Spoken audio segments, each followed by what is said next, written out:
A7. This is a hand I normally like to raise with, obviously, but here I only limped in because the hand before I played it aggressively by re-raising him, and I want to balance it out by limping in here. And this is also why I don't take a stab at the pot here, and he takes it away from me. 8-5, which is an easy fold. 10-9, I make a mini raise, and he goes all in, and I'm nowhere near a hand I would require to call his bet, so I fold.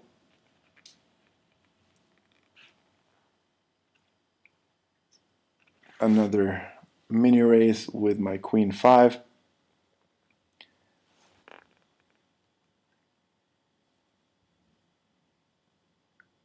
King 9 suited. This is a pretty good hand.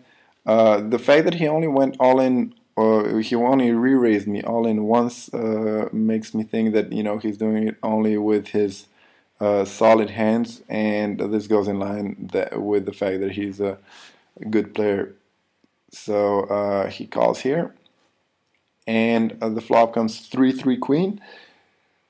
And against a weaker player, I wouldn't mind making a continuation bet here, and I would also do it sometimes against the stronger players. But the stronger players are more likely than the weaker players to bluff raise me out of this hand. If I bet 40 and he raises to 120, he's gonna scare me out of this spot.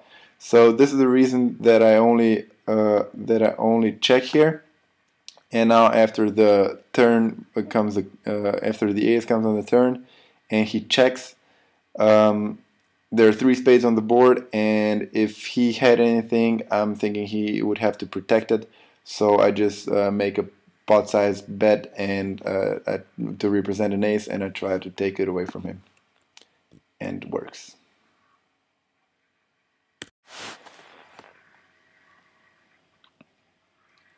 King Jack, a mini raise. He checks, and I check behind.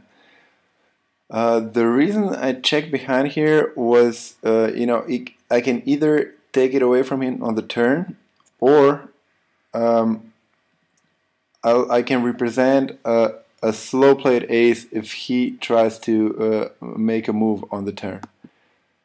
So he bets 40, and as I said, I will try to represent an ace by making a raise, and he folds. Again, this is one of the moves that I would much more often use against an experienced player like him.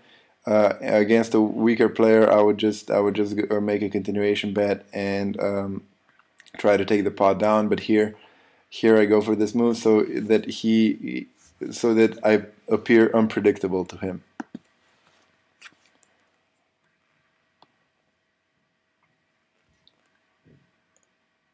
Again, a couple of folds back and forth. Queen 8, I call. And now I can know what he's doing. If he has an ace that he's slow playing, or I have no idea what he's doing. So this is not a good time. I don't think this is a good time to try to make a move by representing an ace or something like that. Maybe to represent a 9, but here I'm just gonna let it go. Again, I played the hand before. I played aggressively, and this one I'm gonna play a little more tightly, and I just let it go.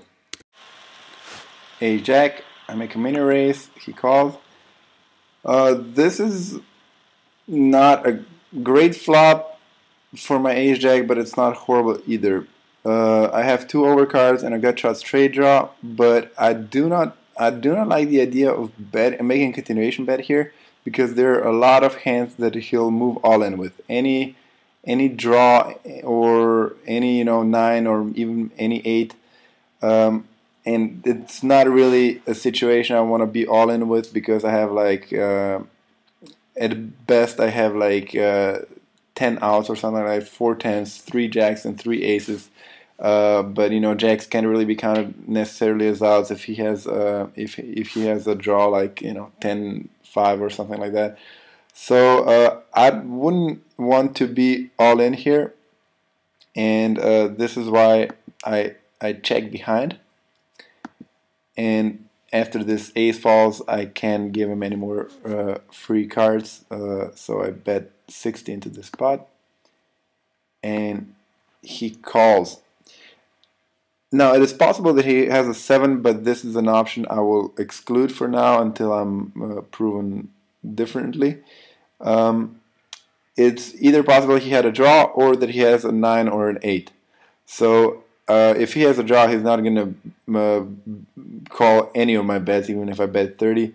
But if he has a 9 or an 8, he will call a small bet, and this is why I don't bet like half the pot or something like that. But I just bet 60 and try to get him to call, but he folds.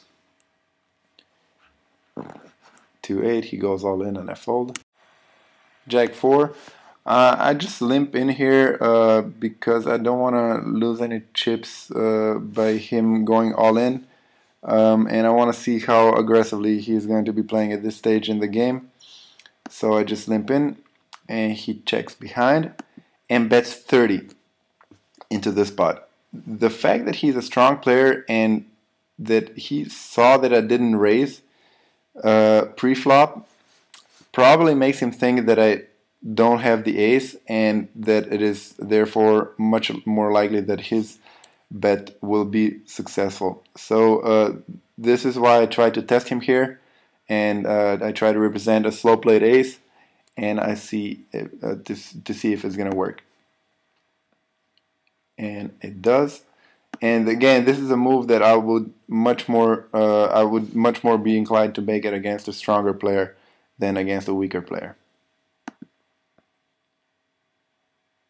Jack 5, he folds. I have to fold my 6-2. And he limps in with his, and I have an ace. Now, it's obviously possible that he's trapping here with a really strong hand, but the odds are sufficiently small, so I have to take this pot down by moving all in. He folds. I don't think it would be a good idea to raise to 90 or something like this, because there are a lot of flops that are going to make it really difficult for you to continue. So I'm just, in situations like this, I just like to keep things simple and just move all in. Fold my 4-10.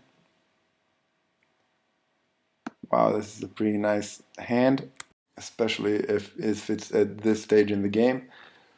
I don't want to be raising here to 90 because I don't want to lose him, and I'm not really worried about him catching an overcard, because an ace or a king, both of these cards, he probably would have moved all in pre-flop anyway. So I just want to raise to 60 and hope he stays with me and catches something on the flop that will enable me to extract more chips from him on later streets. So I raise to 60, but unfortunately he folds. To 6 I have to fold here. And now I get King Jack and he moves all in. He's about 8 big blinds deep, which makes his all-in range pretty wide, so King Jack is plenty good enough here to call. And especially against a stronger player, you're happy if you are just a little bit ahead in your long run expected value. Against a weaker player, you want to maximize it and try to go for plays that will enable to make a maximum profit in the long run. Here, the maximum profit, you're just a little bit ahead. And a situation like this, you're more than happy to take. And he shows Jack 10. King falls on the flop, and it's always nice when you don't have to worry too much about the turn in the river. And I'm able to win this game. Alright guys, this is it for today. What I want you to take away from these videos is how to think about when to move all in, which is a big aspect of Hyper Turbo games. And even more importantly, how the way your opponents perceive you should influence the way you play in a given situation. In other words, how poker is a continuous balancing act between passiveness and aggressiveness that will keep your opponents guessing. Anyway, these are my stats at Full Tilt Poker. I was playing mostly $55 turbo games, and now I'm at PokerStars. I'm mostly playing $60 Hyper Turbo games. And if you guys are interested in coaching, you can email me at surikatat@yahoo.com. Until the next time, I hope you all run well.